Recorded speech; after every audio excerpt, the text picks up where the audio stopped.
श्रीमद रामानंदाचार्य जी महाराज, बहुत ध्यान से सुनिएगा, ये विश्वास की करने वाली एक कथा है, बहुत ध्यान से सुनना। रामानंदाचार्य जी महाराज सब लोग जानते हैं, रामानंद संप्रदाय के आचार्य। वे जब अपने बाल्यकाल में थे, उनके साथ एक बड़ी सुखद घटना हुई। एक गांव में एक महात्मा आए और वे महात्मा आकर के नाम की महिमा सुना रहे थे। बहुत सावधानी से सुनना सब लोग। नाम महिमा सुनते सुनते श्री रामानंदाचार्य जी महाराज तब अपने पूर्व नाम में और एवं पूर्व भाव में थे, घर गृहस्थी सब परिवार के संग थे। तो आपने खड़े होकर के महाराज जी से कहा, बोले महाराज जी अच्छी बात है कि आप कह रहे हैं नाम गाना चाहिए, नाम उच्चारण करना चाहिए, नाम जप करना चाहिए, पर नाम हमको रोटी थोड़ी खवा देगा। जीवन जीने के लिए कर्म तो करना पड़ेगा ना हमको। नाम से पेट थोड़ी भर जाएगा हमारा, नाम से जीवन थोड़ी निकल जाएगा हमारा पूरा। तो जो आचार्य मंच पर बैठे थे वो बोले भैया अगर पूर्ण विश्वास करो तो नाम पेट भी भर देगा। तो रामानंदाचार्य जी थोड़े छोटे बालक, थोड़ा उनमें हट तो था ही। तो आप श्री ने कहा ठीक है, तो फिर ठीक है, मैं अब कुछ नहीं खाऊंगा, केवल राम राम जपूंगा, देखता हूं राम जी मेरा कैसे पेट भरते हैं। और गांव से दूर चले गए। गांव से दूर एक नदी के किनारे एक विशाल वटवृक्ष था। उस वटवृक्ष के नीचे जाकर के बैठ गए और राम राम राम राम राम राम राम राम राम राम राम राम जपने लगे। तभी आपने देखा कि नदी के किनारे कुछ लोग विचरण कर रहे हैं। तो आपके मन में भाव आया कि हो सकता है कि मुझे साधु महात्मा कुछ संत समझ के ये लोग खाने पीने दे जाएंगे मुझको। इसलिए आपने सोचा नीचे बैठना उचित नहीं, पेड़ के ऊपर बैठ जाता हूं। पेड़ के ऊपर बैठ गए। कुछ नहीं, बस गांव के लोगों से कह के आए थे, राम जी अगर पेट भर देंगे तो मैं पूरा जीवन राम नाम में ही निकाल दूंगा। राम राम राम राम राम राम पेड़ पे बैठ के जपने लगे। तभी क्या हुआ, कुछ यात्री लोग वहां से निकल रहे थे। उन्होंने देखा विशाल वटवृक्ष है, बढ़िया छांव है, सुबह के हम लोग चले, कुछ पाया है नहीं हमने अभी तक, इस वृक्ष के नीचे ही बैठ जाते हैं और यहीं कुछ पा लेते हैं प्रसादी। उस वृक्ष के नीचे सब लोग बैठ गए, अपनी पोटली वोटली सब खोल दी उन्होंने और सब नदी में स्नान करने लगे, आचमन करने लगे। बोले सब लोग यहीं प्रसाद पा लेते हैं। प्रसाद पाने बैठ ही रहे थे, इतने में ही उस जंगल का एक डाकू आ गया। डाकू के आते ही महाराज उसके घोड़ों को आते देख, उनके हाथों में सब औजार और वो सब लगे थे मारने के, उन सबको देख करके वो सबरे अपनो सामान वामान सब छोड़ छाड़ के वहां से भाग गए। डाकू आया पूरी सेना के साथ, उसने कहा हाँ भाई सुनो, ये सब माल यहां पर पड़ा है, इसमें से देखो हमारे उपयोग की क्या वस्तु है। सब खोल खाल करके देखा, उसमें थोड़ा बहुत कुछ धन मिला, धन सब रख लिया। तभी उनमें से एक बोला, बोले महाराज थोड़ा बहुत ही धन मिला पर भोजन सामग्री खूब बढ़िया है, खूब सारा भोजन है, आपकी आज्ञा हो तो हम सब लोग यहीं आज प्रसाद पालें, बनाना नहीं पड़ेगा, खूब बढ़िया बढ़िया प्रसादी है, इसी को ही पा लेते हैं। ऊपर बैठे रामानंदाचार्य जी सब देख रहे थे, राम राम राम राम जप रहे थे। डाकू जो उनका सरदार था बोले हाँ सही है, यहीं पे कर लेते हैं। सब नीचे आ गए। जैसे ही प्रसाद पाने के लिए बैठे, पता नहीं कैसे जो सरदार था डाकुओं का, उसकी दृष्टि पड़ी ऊपर, और जैसे ही उसने ऊपर देखा तो रामानंदाचार्य बालक बैठे थे। बोले रुक जा कुछ मत खाना, इसमें से इसमें जहर मिला है। बोले क्या, आपको कैसे पता? बोले ऊपर देखो ये बालक, इसने षड्यंत्र रखा है, हमको ना जाने कहां कहां के राजा ढूंढ रहे हैं पकड़ने के लिए, इस बालक को उन्होंने ही भेजा होगा और ये पूरे भोजन में उन्होंने विष डाल दिया ताकि हम लोग पावें, और हम जैसे ही हमारी बेसुध हो जाएं, मर जाएं, तो ये बालक जाकर के राजा से खूब सारी सोने की मोहर लेगा। ये हमको पकड़ने का षड्यंत्र है। डाकू ने कहा इस बालक को नीचे उतारो। रामानंदाचार्य जी नीचे आए, राम राम राम राम राम राम राम राम राम। बोले क्यों रे बालक, हमको खिलाने के लिए ये विष मिला करके तूने भोजन पूरा नीचे फैलाया? बोले नहीं, राम राम राम राम राम राम। डाकुओं का सरदार बोला ये ऐसे नहीं मानेगा, इसका भोजन इसी को खिलाओ। अब रामानंदाचार्य जी तो मुंह बंद करें, इधर उधर भागे तो पकड़ लिया उनको। बोले इसके हाथ पकड़ो, इसके पैर पकड़ो, मुंह खोलो इसका। और जैसे ही मुंह खोल करके महाराज, अच्छा मुंह खोल करके भी कुछ गलत वस्तु नहीं है, पेड़ा खिला रहे हैं, मोहनथार खिला रहे हैं, पूड़ी खिला रहे हैं, रबड़ी खिला रहे हैं, जितनी सामग्री थी सब खिला रहे हैं। रामानंदाचार्य जी के नेत्रों से आंसू गिर रहे। बोले जय हो राम जी, ऐसा प्रसाद तो मैंने कभी नहीं पाया कि 56 भोग ठूस ठूस के खिलाए जा रहे हैं। ये है राम नाम की महिमा। और उसी समय हमारे विश्व को, हमारे भारत भूमि को एक आचार्य मिले, श्री रामानंदाचार्य, राम नाम की महिमा से, जिनके शिष्य स्वयं श्री रैदास जी महाराज, श्री कबीरदास जी महाराज, ये सब उनके शिष्य हुए। इसका मतलब ये नहीं कि आप भी बैठ जाओ गंगा जी पे, राम राम राम राम। अच्छा एक बात बोलूं, करके देख लो, कोई बुराई थोड़ा ही है। राम जी कहीं ना कहीं से कृपा कर ही देंगे। लेकिन हम एक बात कह रहे हैं, जब हमको एक कथा से ये बात विश्वास हो गई कि राम नाम से अन्न मिल रहा है, तो क्यों ना उस राम नाम से राम को ही मांग लो। जब अन्न साधन मिल सकता है तो स्वयं राम क्यों नहीं मिल सकते? भगवान नाम अति श्रेष्ठ। इसलिए नाम बहुत आवश्यक है जीवन में, भगवान नाम।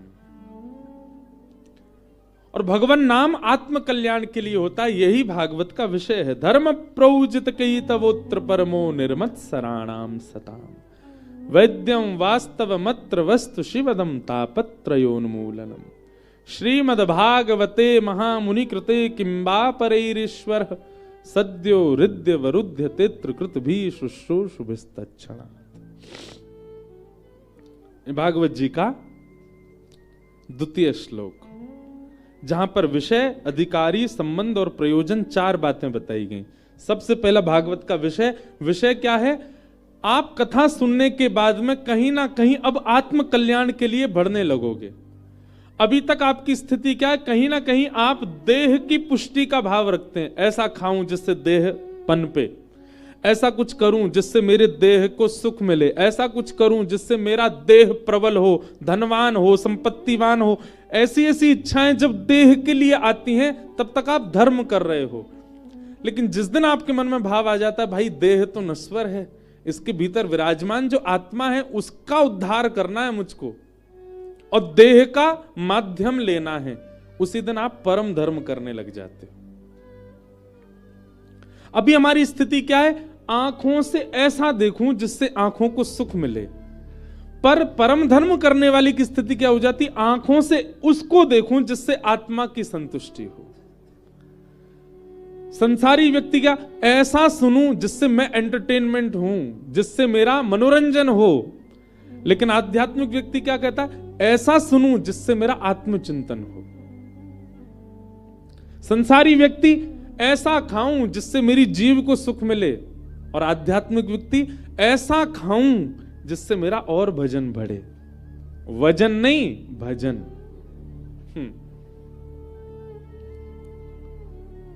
संसारी व्यक्ति मैं ऐसे को छूं जिससे मुझे स्पर्श सुख मिले, लेकिन आध्यात्मिक व्यक्ति बोले मैं ऐसे का स्पर्श कर लूं, श्री गुरु चरण सरोज रज निजमन मुकुर सुधार।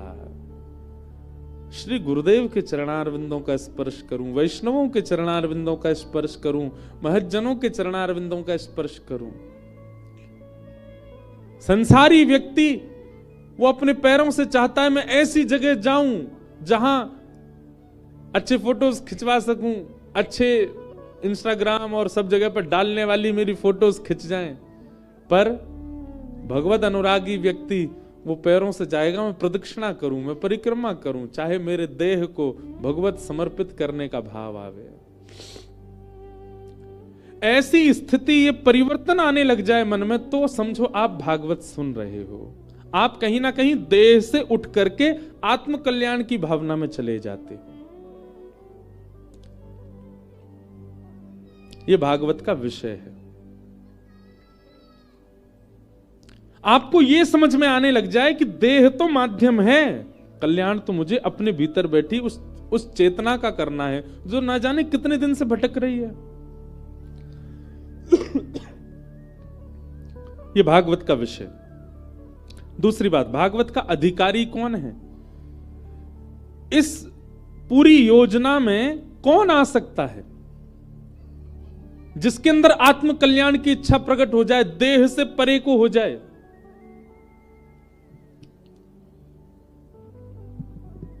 तो अधिकारी के लिए बताया गया निर्मत सराणाम सताम, जिसके अंदर मात्सर्य दोष नहीं है। मात्सर्य दोष किसको कहते हैं बंधुओं? दूसरे के प्रति ईर्ष्या होना, किसी के रूप पर ईर्ष्या, किसी के धन पर ईर्ष्या, किसी की उपलब्धि पर ईर्ष्या, किसी की पत्नी को देख के ईर्ष्या, किसी के बच्चों को देख के ईर्ष्या, किसी के पति को देख के ईर्ष्या, इसी को ही मात्सर्य दोष कहते हैं। एक बात बहुत ध्यान से सुनिएगा, हम पिछली 2 कथा से एक बात कह रहे हैं कि आप कितने भी अवगुण युक्त हो जाओ, भगवान फिर भी मिल जाएंगे आपको।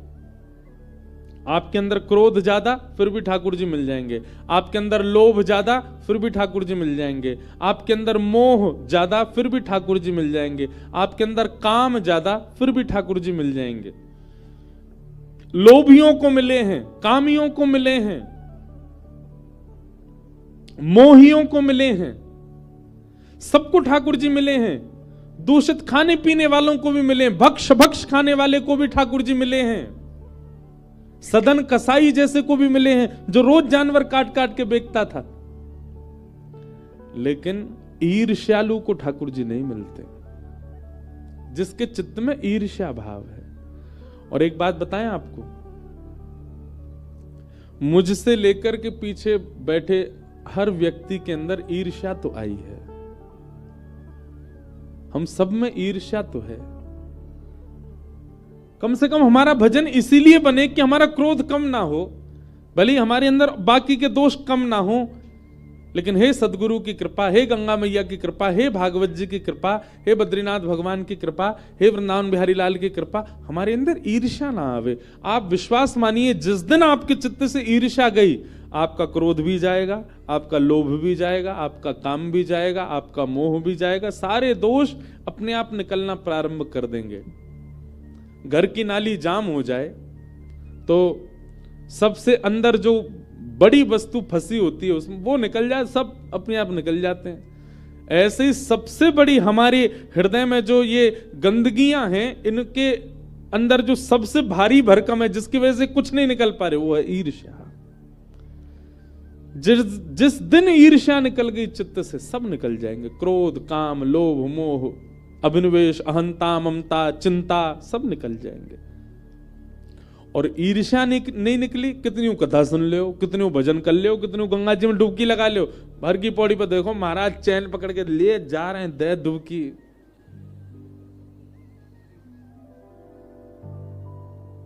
दो चार तो बह गए, चैन नहीं छोड़ रहे, दे डुबकी। नाना नानी रह गए भाई, कितनी डुबकी लगाओ भैया। मछली तो जन्म ही गंगा जी में लेती है।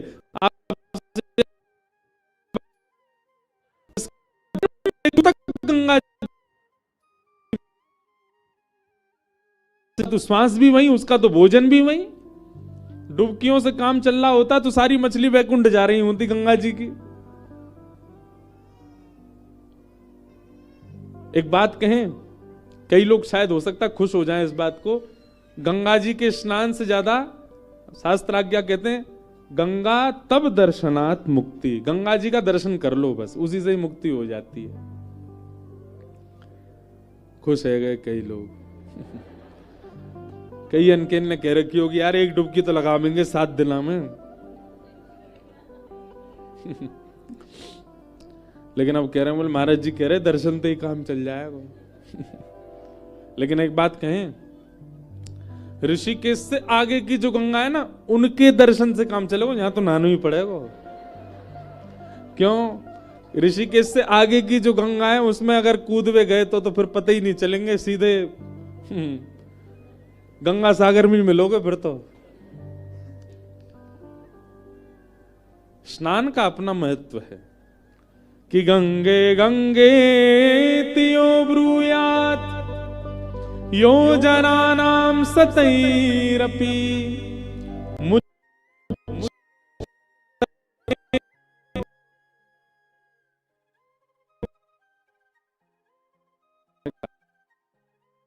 जो तट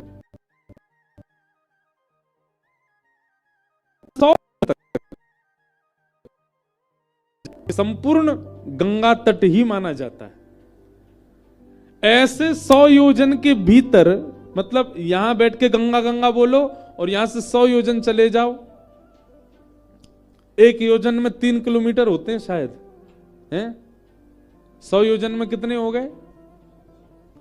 इतनी दूर तक कोई भी गंगा गंगा कहे, उसको गंगा जी में डुबकी लगाने वाले के समान फल प्राप्त होता है। आप कहेंगे इतनी बड़ी बात क्यों फेंक रहे हो महाराज जी? फेंक नहीं रहे, हम सत्य कह रहे हैं। ये भी क्यों है पता है? अब गंगा प्राकट्य की कथा है, सुना देते हैं। 3 पीढ़ियां निकल गईं गंगा जी को लाने में। एक राजा की कथा आती, भागवत जी में ही कथा है। सगर राजा जो थे, उनके अनेक पुत्र हुए और उन पुत्रों का किसी का, वो कथा लंबी है, उनका वध हुआ।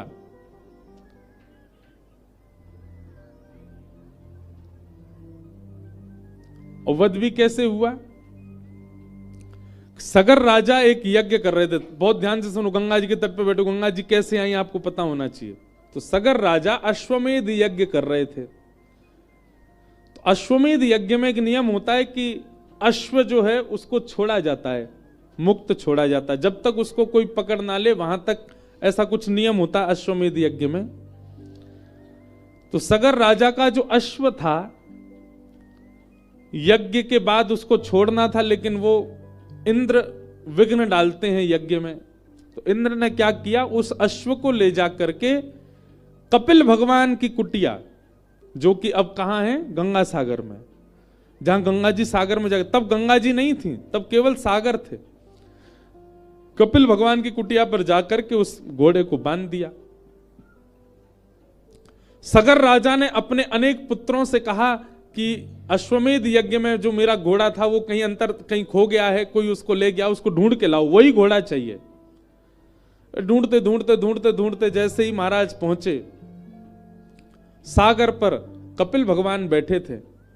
कपिल भगवान की कुटिया पर, आश्रम पर जब उन्होंने वो घोड़े को बंधा हुआ देखा तो सबने मन में विचार किया, ये बाबा हमारे पिताजी के घोड़े को हरण करके लाया है।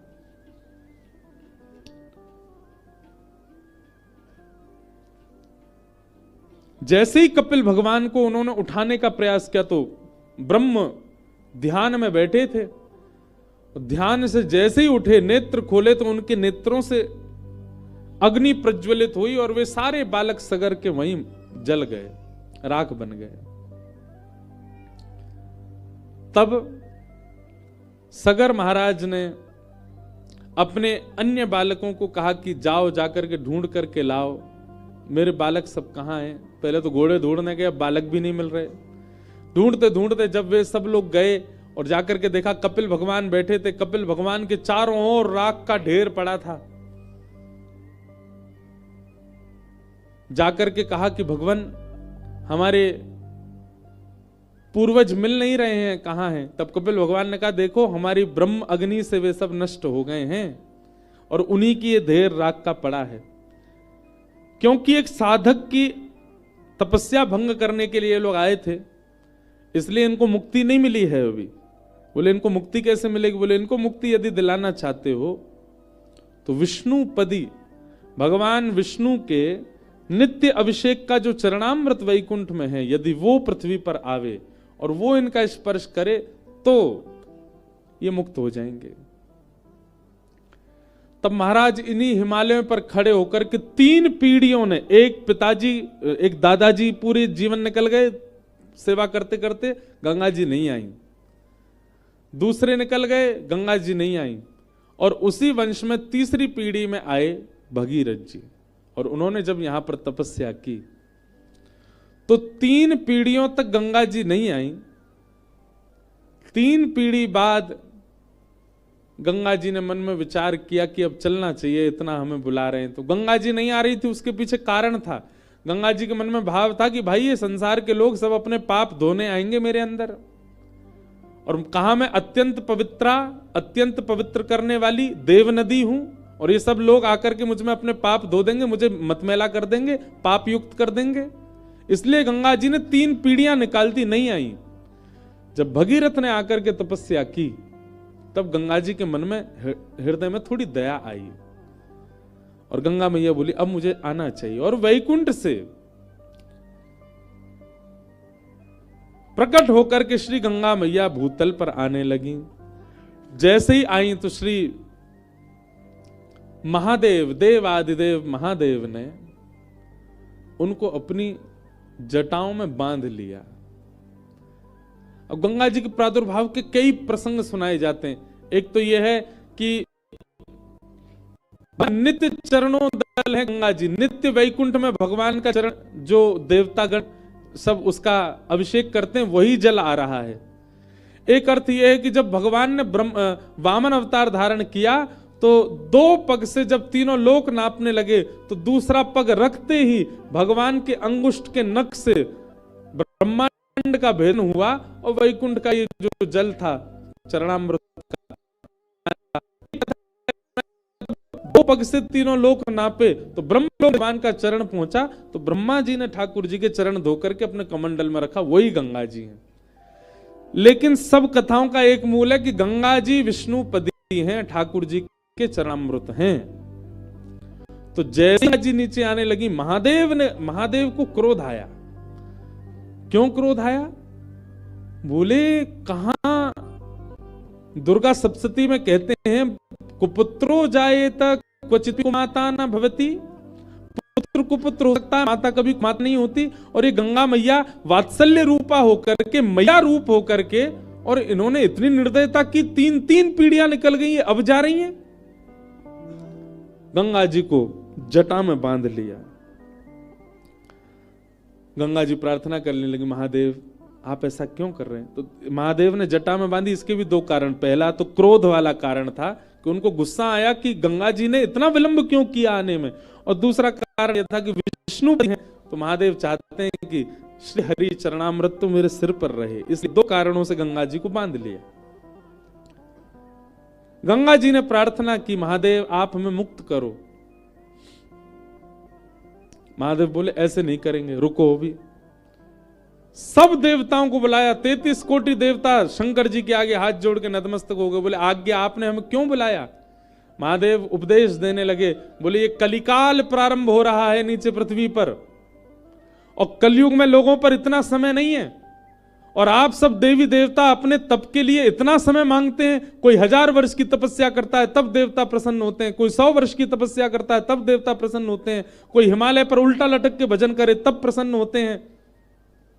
आप सब देवी देवताओं को अपने आप को सहज बनाना पड़ेगा। तो सब देवी देवता आ गए, सबने आकर के अपनी सहजता व्यक्त कर दी। बोले महाराज, शनि भगवान बोले हम पे तो कोई सरसों को तेल चढ़ा दे, हम वैसे ही प्रसन्न हो जाएंगे। महादेव बोले अच्छा है। ब्रह्मा जी बोले हमारे तो मंदिर ही नहीं है पूरी पृथ्वी पर, कोई ब्रह्मणे नमः एक बार भी कह देगा तो हम उससे प्रसन्न हो जाएंगे। भैरव बाबा, अंबा मैया, सब ने आकर के अपनी सहजता बता दी। कोई इतना कर दे हम उसी से प्रसन्न, कोई इतना कर दे इसी से प्रसन्न, अरे कोई कुछ ना करे केवल हमारी ओर देख ले हम उसी से प्रसन्न हैं। तब महादेव ने गंगा जी से पूछा कि आप बताइए, अब सबने तो अपने भाव बता दिए, आपकी प्रसन्नता क्या है? तब गंगा जी कहती हैं गंगे गंगे यो ब्रूयात् योजनानां सतैरपि मुच्यते सर्व पापेभ्यो विष्णुलोकम सगच्छति। हे महादेव, मैं वचन देती हूं, मैं जहां जहां से बहती हुई जाऊंगी, मेरे तट से 100-100 योजन दोनों तरफ तक, जहां तक मेरी वायु भी नहीं पहुंच रही है मेरा स्पर्श करके, ऐसे 100 योजन दूर बैठ करके व्यक्ति भी यदि गंगे गंगे गंगे गंगा गंगा गंगा कह करके स्नान कर ले, और स्नान ना भी करे, केवल गंगा गंगा बोल दे, उसके समस्त पाप नष्ट होंगे और उसको विष्णु लोक की प्राप्ति होगी। जब गंगा जी ने अपनी इस सरलता और सहजता को व्यक्त किया, तब महादेव ने अपनी एक जटा को खोला और जटा शंकरी बनकर के श्री गंगा जी भूतल पर प्रकट हुई। बोलो गंगा मैया। अहिरिपुपति कांता तात संपूज्य कांता, हर तनय निहंत्री प्राणधात्री ध्वजस्य, पतिसुत सुत कांता तात संपूज्य कांता, पितु शिरसि पतंती जानवी न पुनातु। अहिरिपुपति कांता, बहुत ध्यान से सुनिएगा इस श्लोक को। श्री गंगा जी के दर्शन करने से कितने देवताओं के दर्शन का फल मिलता है। अहि, अहि मतलब सर्प, ध्यान से सुनना। अहि रिपु, रिपु मतलब उसका शत्रु। सर्प का शत्रु कौन? गरुण। अहिरिपुपति, सर्प के शत्रु गरुण के पति कौन है? नारायण। बोलो, चुपचाप मत बैठो, हैं? आप लोगों को उत्तर देना, मैं ही प्रश्न करूं, मैं ही उत्तर दूं, है? काय कथा सुन रहे हो फिर? अहिरिपुपति मतलब सर्प का शत्रु गरुण और गरुण के जो पति हैं यानी कि नारायण। अहिरिपुपति कांता, कांता मतलब पत्नी। नारायण की पत्नी कौन है? लक्ष्मी। अहिरिपुपति कांता तात, उन पत्नी के तात यानी कि पिताजी कौन है? लक्ष्मी के पिताजी कौन है? कई लोग कह रहे हैं नारायण। समुद्र। अहिरिपुपति कांता तात यानी कि समुद्र। संबद्ध, समुद्र को किसने बांधा था? राम जी ने। तात संबद्ध कांता, समुद्र को बांधने वाले की कांता कौन है? सीता जी। अहिरिपुपति कांता तात संबद्ध कांता, हर यानी कि समुद्र को पूजने वाले बांधने वाले की कांता सीता जी का हरण किसने किया? ये सबको पता है, साधारण से उत्तर सबको पता है। अहिरिपुपति कांता तात संपूज्य कांता, हर तनय मतलब हरण किसने किया? रावण ने। उसके बेटा कौन है? मेघनाथ। हर तनय निहंत्री, मेघनाथ को किसने मारा? किसने मारा था मेघनाथ को? लक्ष्मण जी ने। हर तनय निहंत्री प्राणधात्री, लक्ष्मण जी के प्राणों की रक्षा किसने की? हनुमान जी ने। अहिरिपुपति कांता तात संपूज्य कांता, हर तनय निहंत्री प्राणधात्री, माने हनुमान जी। और हनुमान जी किसके ध्वज में रहते हैं? किसके में? अर्जुन। अहिरिपुपति कांता तात संबद्ध संपूज्य कांता, हर तनय निहंत्री प्राणधात्री ध्वजस्य, किसके ध्वज में रहते हैं? अर्जुन के पति कौन है? अर्जुन के स्वामी कौन है? भगवान श्री कृष्ण। ध्वजस्य पति सुत सुत कांता, भगवान के पुत्र कौन है? कौन है भगवान के पुत्र? और अनिरुद्ध के पुत्र कौन है? प्रद्युम्न। प्रद्युम्न की पत्नी कौन है? उषा। पति सुत सुत कांता, तात। उषा के पिताजी कौन है? कौन है उषा के पिताजी? बाणासुर। तात संपूज्य। बाणासुर किसकी पूजा करता था? शंकर जी की।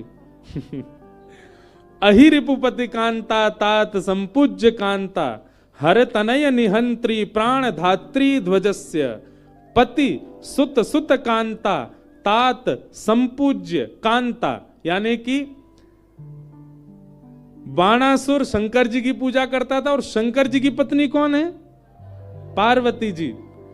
ऐसे पार्वती जी के पिता कौन है? पर्वतराज हिमालय। अब पूरा श्लोक सुनो फिर से। अहिरिपुपति कांता तात संपूज्य कांता, हर तनय निहंत्री प्राण धात्री ध्वजस्य, पति सुत सुत कांता तात संपूज्य कांता। ऐसी पार्वती जी के पिता पितु शिरसि पतंती, ऐसे पार्वती जी के पिता हिमालय के ऊपर से जो बहती हुई आती हैं, ऐसी गंगा जी को हम प्रणाम करते हैं। पति शिरसि अहिरिपुपति कांता तात संपूज्य कांता, हर तनय निहंत्री प्राण धात्री ध्वजस्य, पति सुत सुत कांता तात संपूज्य कांता, पितु शिरसि पतंती जानवी नः पुनातु। हे जानवी मैया, हम आपको प्रणाम करते हैं। एक गंगा जी को प्रणाम करने से कितनों को, भगवान श्री कृष्ण के पूरे परिवार को वंदन हो गया, राम जी को वंदन हो गया, महादेव को वंदन हो गया, अर्जुन को वंदन हो गया, महाभारत का युद्ध दिख गया, राम रावण युद्ध दिख गया, सबको प्रणाम हो जाता है केवल गंगा जी को प्रणाम करने से। ऐसी श्री गंगा मैया। नमः पार्वती पतये हर हर। ऐसी गंगा मैया जिनके दर्शन मात्र से ना जाने कितने देवी देवता और कितने वंश परंपरा ठाकुर जी की स्मृति में आ जाती हैं। संपूर्ण रामायण, संपूर्ण महाभारत और संपूर्ण शिव महापुराण को प्रणाम होता है केवल गंगा जी को प्रणाम करने से। ऐसी गंगा मैया। तो हम सब लोग चर्चा कर रहे थे मात्सर्य दोष पर, ईर्ष्या। ईर्ष्या नष्ट करती हैं भागवत जी की कथा। और अगर किसी के चित्त से ईर्ष्या नष्ट नहीं हो रही है, कथा श्रवण के बाद भी भगवत प्राप्ति में बाधा बनेगी। चाहे वो कितना भी गंगा स्नान कर ले, लेकिन चित्त से ईर्ष्या नहीं जा रही है, चाहे कोई भी दोष चला जाए, और जाएगा ही नहीं जब तक ईर्ष्या रहेगी, कोई भी दोष नहीं जा सकता आपके भीतर से। धीमे धीमे उन लोगों के प्रति जिनके प्रति ईर्ष्या भाव प्रकट होती है, उनके प्रति सद्भाव लाना प्रारंभ करो। नित्य का भजन केवल इसी भाव से करो कि उसके प्रति मेरे चित्त में ईर्ष्या ना आवे। धीमे धीमे ईर्ष्या नष्ट होते ही सारे अवगुण चले जाएंगे। निर्मत्सराणां सतां वैद्यं वास्तवमत्र वस्तु शिवदं तापत्रयोन्मूलनं श्रीमद्भागवते महामुनिकृते किं वा परैरीश्वर सद्यो हृद्यवरुध्यते त्रिकृतभिः शुश्रूषुभिस्तत्क्षणात्। तो भागवत का विषय हमने सुना, भागवत का अधिकारी हमने सुना। आगे बताते हैं भागवत जी हमारा किससे संबंध कराती हैं। तो वैद्यम वास्तवमत्र वस्तु शिवदम। श्रीमद् भागवत कथा श्रवण के पश्चात श्री कृष्ण के प्रति कोई अपनत्व भाव। मैं कथा में कहा करता हूं कि कथाएं सुनने के बाद, सत्संग श्रवण के बाद, भजन कीर्तन करने के बाद भी ठाकुर जी ही लगते हैं, भगवान भगवान ही लगते हैं। उनके प्रति कोई अपनत्व की भावना उत्पन्न नहीं हो रही है तो आपके भजन में या साधन में कहीं चूक हो रही है आपसे। ठाकुर जी के प्रति अपनत्व की भावना आना प्रारंभ होना, यह सत्संग का एक फल है। अपनत्व की भावना मतलब ठाकुर जी के प्रति पितृ भाव, ठाकुर जी के प्रति मित्र भाव, ठाकुर जी के प्रति पति का भाव, बालक का भाव। आपको पता है बंधु, महादेव किनकी उपासना करते हैं? किनकी? ये तो सबको पता है। राधा वल्लभ जी उनके अर्चक ठाकुर जी। ये देखो एक बड़ी गोपनीय बात है कि अपने इष्ट को सबको नहीं बताना चाहिए। लेकिन मुझे चौपाई याद नहीं, पर महादेव स्वयं कहते हैं मानस जी में। अभी रामेश्वरम में कथा है, राम कथा, वहां इस विषय पर चर्चा करेंगे। महादेव स्वयं पार्वती जी से कहते हैं कि मैं बालक राम को अपना इष्ट मानता हूं। बाल राम, छोटे राम, वनवासी राम नहीं, सीतापति राम नहीं, अयोध्यापति राम नहीं। कौन से राम? बालक राम, छोटे राम।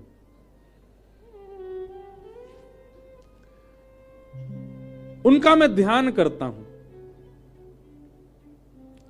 हमारे ब्रज के एक संत से किसी ने कहा, बोले कि महादेव ने ऐसा क्यों कहा?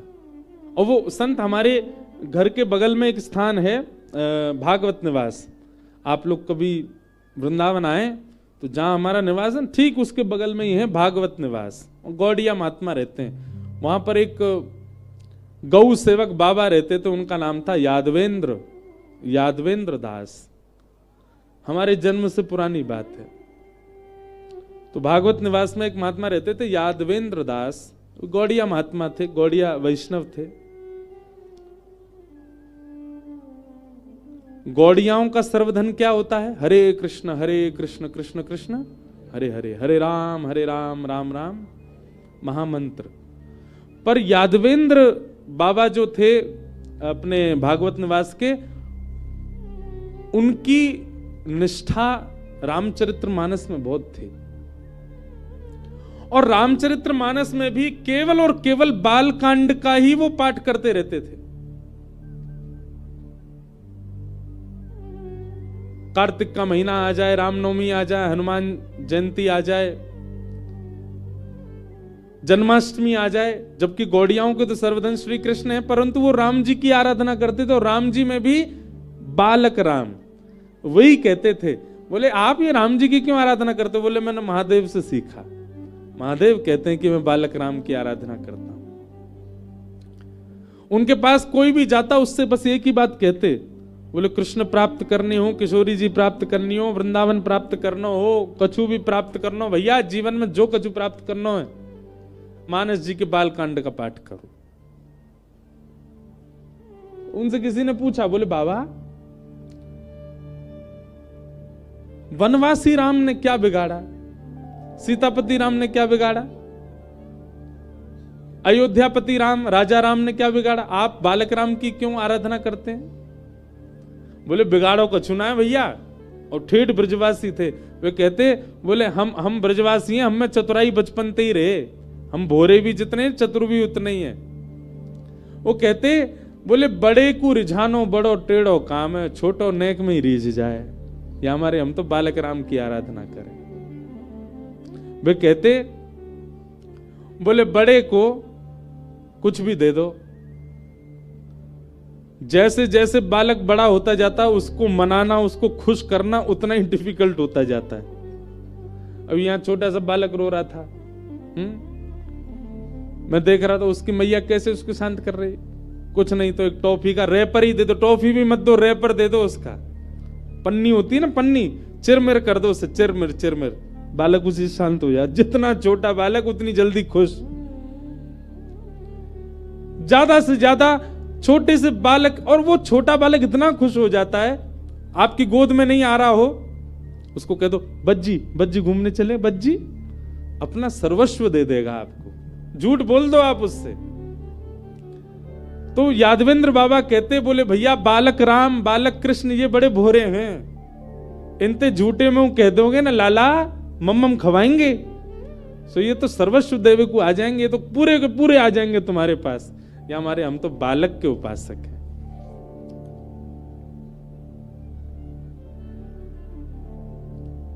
वही बात महादेव कहते हैं। लोग तो जानते हैं कि महादेव के इष्ट श्री राम हैं, परंतु मानस जी में स्पष्ट लिखा है, मुझे वो चौपाई याद नहीं, कल सुनाऊंगा।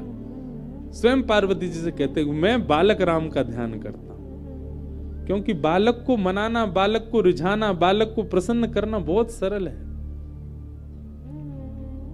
और उसको रिझाना तो एक बात है ही, पर सरलता, वो रीझ करके सर्वस्व जो दे देता है, खुद को जो अर्पित कर देता है। कई बच्चे होते हैं उनको स्कूटर और बाइक बहुत बढ़िया लगती हैं, तो उसको गोद में लेने जाओ नहीं आएगा, तो उसके माता पिता कहते सुनो बाइक की चाबी ले लो, हाथ में आ जाएगा। तो हम उसको ऐसे चाबी दिखा दो दूर से, सो ही वो हाथ करेगा आपके, ले चलो। कितनी जल्दी रीझ जाता है, कितना सुंदर स्वभाव होता है बालक का। इसलिए बालक राम बालक कृष्ण।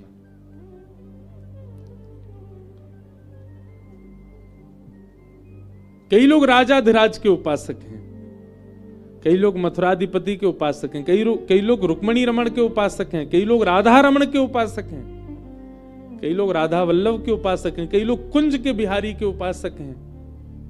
पर इन सबन में तो भैया मेहनत करनी पड़ेगी रिझावे में, पर अधिकतर भारत में सब लोग लड्डू गोपाल के उपासक हैं, छोटे लाला के उपासक हैं। और छोटो लाला नेक में ही रीझ जाए। पर आप सब लोग खुश तो बहुत है, बोले बहुत बढ़िया बता दी महाराज जी ने, बड़े को छोड़ो अब तो छोटे को भी पकड़ो। पर छोटे का जितना ध्यान रखा जाता है बड़े का उतना नहीं। बड़ा अपना ध्यान कई बार खुद रख लेता है, पर छोटे का तो ध्यान बहुत ज्यादा रखना पड़ता है। छोटा जल्दी रीझ जाएगा, छोटा जल्दी आपको अर्पित कर देगा, छोटा जल्दी स्वयं को भी दे देगा, पर छोटे की सेवा बहुत करनी पड़ती है। वो स्वयं खाएगा नहीं, आपको खिलाना पड़ेगा। वो स्वयं नहाएगा नहीं, आपको नहलाना पड़ेगा। वो स्वयं सोएगा नहीं, आपको सुलाना पड़ेगा। वो स्वयं उठेगा नहीं, आपको उठाना पड़ेगा। सेवा खूब है।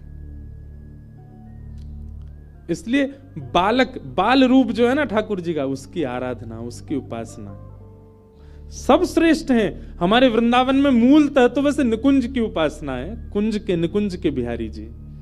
वहां पर सहचरी भाव से जाना पड़ता है, सखी भाव से जाना पड़ता है, तब ठाकुर जी रीझते हैं। अच्छा देखो महादेव राम जी के अवतार में तो बालराम के उपासक हैं, और हमारे कृष्णा अवतार में कुंज के ठाकुर जी के उपासक हैं। स्वयं गोपी बन के बैठे हैं वृंदावन में, गोपेश्वर महादेव। राम जी भी अद्भुत हैं, सब जगह से चख रहे हैं। हमारे बिंदु जी महाराज गाते हैं, दास रघुनाथ का नंद सुत का सखा, कुछ इधर भी रहा कुछ उधर भी रहा। दास रघुनाथ का नंद सुत का सखा, कुछ इधर भी रहा कुछ उधर भी रहा। दोनों तरफ ऐसे ही महादेव का भाव है। महादेव रामावतार में तो वात्सल्य भाव से विराज रहे हैं। राम जी छोटे लाला, उनकी आराधना करते हैं, पर हमारे वृंदावन श्री कृष्ण के लिए श्री महादेव गोपी रूप में विराज रहे हैं, सखी रूप में विराज रहे हैं। तो श्रीमद् भागवत क्या करती हैं, आपको ठाकुर जी से कोई ना कोई संबंध बनवा देंगी। ठाकुर जी यदि केवल भगवान दिखते हैं आपको, तो आप अभी सत्संग नहीं कर रहे हो। आपको दिखने में क्या आ जाए, या तो वो आपको पुत्र के रूप में दिखने लग जाए, या आपको पति के रूप में, या आपको सखा के रूप में, आपको गुरु के रूप में, कोई संबंध के रूप में, संबंधी के रूप में ठाकुर जी दिखें। ये कथा का संबंध है, कथा से ये प्राप्त करना चाहिए आपको। आप जाकर के ठाकुर जी का दर्शन करके स्वयं अपनी दृष्टि से निहार के अनुभव कीजिए, आपको क्या दिख रहा है। आपको बालक दिख रहे हैं, आपको मित्र दिख रहे हैं, आपको सखा दिख रहे हैं, आपको गुरु दिख रहे हैं, कौन दिख रहा है? यदि आपको भगवान ही दिख रहे हैं, जबरदस्ती मत बनाने ना कि नहीं तुम तो मेरे जय हो, नहीं, जबरदस्ती नहीं, आपको अनुभव हो, और अनुभव नहीं वह व्यवहार होने लग जाए। जैसे विवाह के बाद जिन लोगों के ब्याह हो गए उन लोगों को पता होगी, हमको तो नहीं पता। विवाह के बाद पति को अधिकार लगने लगता है कि मेरी पत्नी है, इससे मैं ये कह सकता हूं, इससे मैं ये बोल सकता हूं, इससे मैं ये मांग सकता हूं। तो संबंध स्थापित होते ही अपने आप व्यवहार में वो संबंध आने लग जाता है। ऐसे ही ठाकुर जी के प्रति जब आपको संबंध दिखे कि ये मेरे मित्र हैं, मेरे सखा हैं, मेरे बालक हैं, मेरे लाला हैं, मेरे गुरु हैं, मेरे भाई हैं, जो भी हैं, वो व्यवहार में दिखे। पर आजकल एक और चीज है, व्यवहार बड़ा खतरनाक है। आजकल सोशल मीडिया के बिना व्यवहार भी नहीं चलता लोगों का। हमारे ठाकुर जी खीर पी रहे हैं, देखो वीडियो बना लियो। एक कुछ दिन पहले वीडियो देख रहा था, मेरा तो बड़ा दिमाग खराब हुआ देख के। बुरा नहीं माने अगर वो कथा देख रहे हो तो।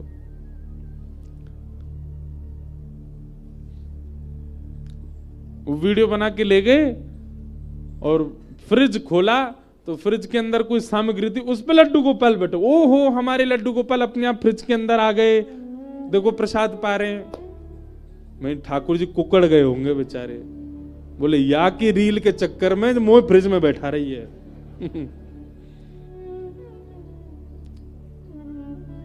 ऐसा नहीं। अगर आप संबंध मानते भी हैं ना, देखो संबंध वो अच्छा जो गुप्त रहता हो, जो गोपनीय रहता हो।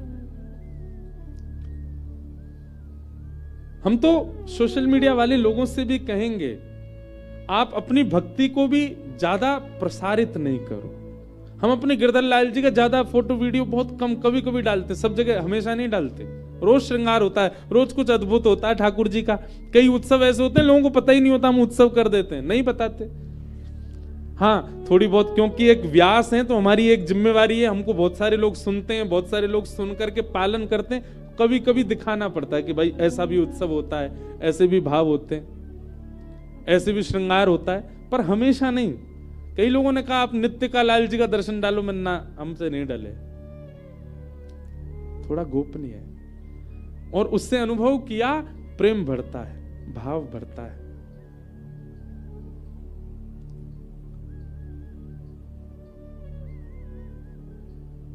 आप ठाकुर जी का ही नहीं, आप व्यवहारी संबंधों को भी गोपनीय रखो। आपका कोई मित्र है, बहुत अच्छा मित्र है, उसके साथ भी जो आपका निजी भाव है उसको ज्यादा प्रकाशित मत करो, धीरे धीरे वो भाव नष्ट हो जाता है। तो भागवत जी क्या करेंगी, सप्ताह कथा श्रवण के बाद ठाकुर जी में आपको कोई संबंध दिखने लग जाए, और क्षमा कीजिए अगर संबंध नहीं दिख रहा है तो अभी और सत्संग करो। जबरदस्ती पहले से सोच के नहीं जाना, नहीं बिहारी जी को तो हम भैया ही मानेंगे अपनों, नहीं, बिहारी जी के सामने जाके नेत्रों से नेत्र मिला करके तब पूछो क्या दिख रहे हैं आपको, क्या लगता है इनके प्रति, कौन सा संबंध का भाव आ रहा है। और फिर वो संबंध का भाव स्वप्न में भी आवे, वो संबंध का भाव बाहर जाते हुए भी आवे। एक अयोध्या की एक बड़ी सुंदर कथा है। अयोध्या में एक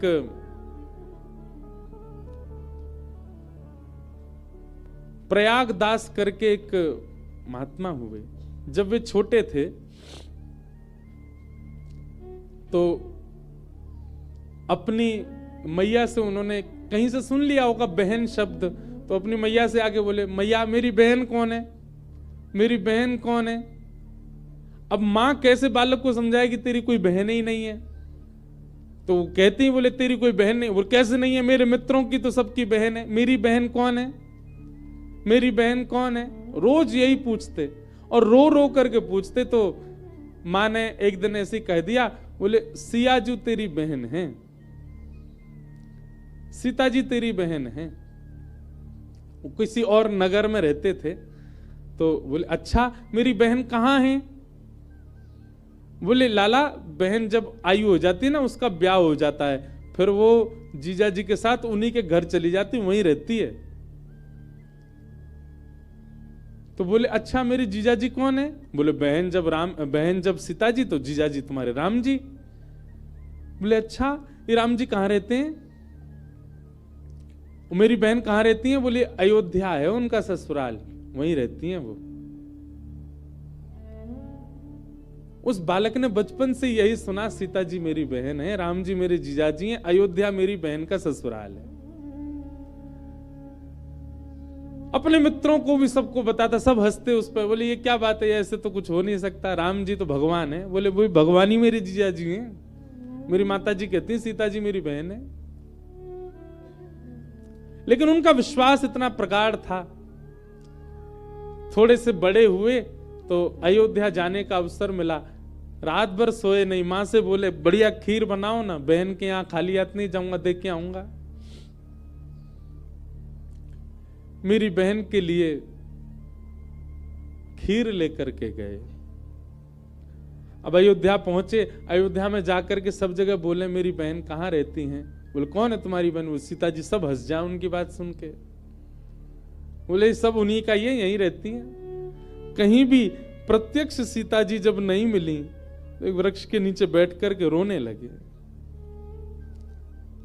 और पुकारने लगे, दुनिया की बहन कितनी दयालु होती हैं, रक्षाबंधन पे भैया को राखी बांधती हैं, अपने भैया को हृदय से लगाती हैं, उसकी रक्षा की जिम्मेवारी लेती हैं। आप कैसी बहन हो, आज तक नहीं आई मुझसे मिलने, और मैं तुम्हारे ससुराल आ गया तो भी ऐसा दर दर भटक रहा हूं, मुझसे मिलने क्यों नहीं आ रही हो?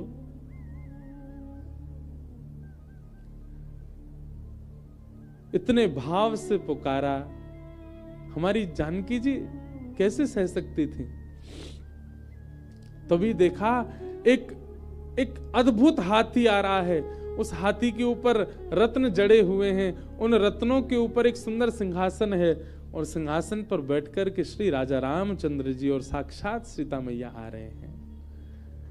अद्भुतता देख करके आनंदित हो गए। ऊपर से ही सीता जी ने कहा भैया मेरे लिए क्या लेके आए? देख करके बोले आप ही मेरी बहन सिया जी। बोले हाँ मैं ही आपकी बहन हूं। कैसी बहन हो, ऊपर ही बैठी रहोगी, नीचे नहीं आओगी? तुरंत हाथी बैठ गया, सीता जी नीचे उतर के आई। राम जी देख करके आनंदित हो गए, हृदय से लगाया। क्या लाए? बोले आपके लिए खीर लेकर के आया। वहीं खोल करके खीर पाने लगी और अपने हाथ से अपने भैया को पवा रही हैं। ऐसा संबंध स्थापित किया। फिर वे पूरे विश्व में मामा जी के नाम से प्रसिद्ध हुए। इस आगे चल के हमारे श्री बक्सर वाले मामा जी भी हुए, पर वे भी मामा जी के नाम से प्रसिद्ध क्यों? सीता जी को अपनी बहन मानते थे। कई लोग पूर्व जन्म में इतना सत्संग करके आए हैं कि उस जन्म में तो वे संबंध नहीं बना पाए, पर इस जन्म में जन्म से ही उनका ठाकुर जी से कोई संबंध हो जाता है। वो ठाकुर जी को जन्म से ही कुछ मानने लग जाते हैं। जैसे मीरा, वो जन्म से ही जब से सुध बुध पाई तब से पति मानने लगी ठाकुर जी को। पूर्व जन्म का संबंध था। आजकल भी कई बालक होते हैं, वो ठाकुर जी के प्रति सखा भाव, मित्र भाव उनका होता है बचपन से ही। हम लोग उस समय ऐसा भाव रखते हैं बालक है ना, खिलौने का भाव होगा। नहीं, बल्कि माता पिता को चाहिए, यदि बालकों का भाव ठाकुर जी के प्रति बनना है तो माता पिता भी उस भाव को पूर्ण सपोर्ट करें, उसको पूर्णता प्रदान करें। आपका बालक पूर्व जन्म का सत्संगी है, तभी ठाकुर जी के प्रति संबंध दृष्टि रख रहा है। अब माता पिता भी उसको खेल खेल समझ लेते हैं, तो बड़े होकर के बालक को भी लगता है अरे मेरा बालपन था, मैं भी खिलौने से खेल रहा था। जो ठाकुर जी से संबंध बनकर के भगवत दर्शन तक पहुंचाया जा सकता था, हमने उसको खेल बता दिया। नहीं, वो खेल नहीं है। ठाकुर जी के प्रति कोई संबंध का दर्शन है।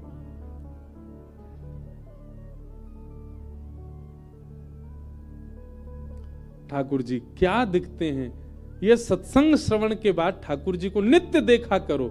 आप YouTube पर भी कथा सुनो, उसके बाद अपने ठाकुर जी को देखा करो। क्या दिखते हैं आपको? सखा दिखते हैं, मित्र दिखते हैं, भैया दिखते हैं, भाई दिखते हैं, पति दिखते हैं, बेटा दिखते हैं, गुरु दिखते हैं। कौन दिखता है आपको ठाकुर जी में? वो संबंध बनाओ ठाकुर जी के साथ।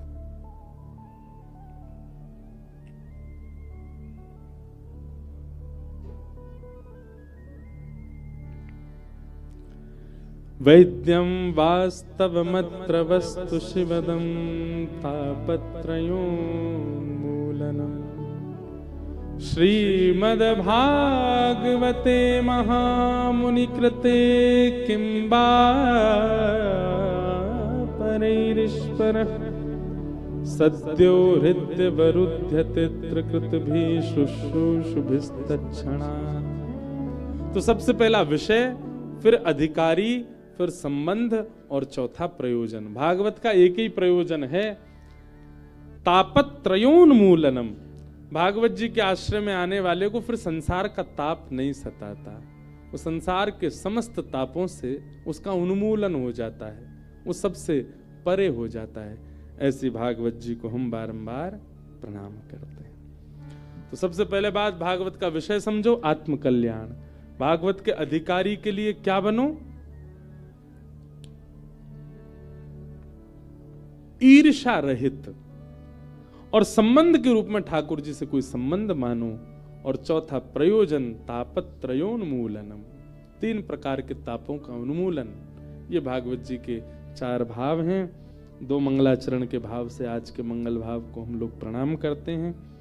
कल पुनः 10 बजे मिलेंगे, तब तक के लिए सबको जय श्री कृष्ण, जय सिया राम, जय श्री राम, जय श्रीमन्नारायण। जय श्रीमन्नारायण। एक बात, श्री गिरधर लाल जी पधारे हैं, लोगों को दर्शन की भावना है, आप लोग बहुत ध्यान से सुना। कल ठाकुर जी गिरधर लाल जी मिलेंगे और दर्शन कैसे करना वो भी हम बता देते हैं।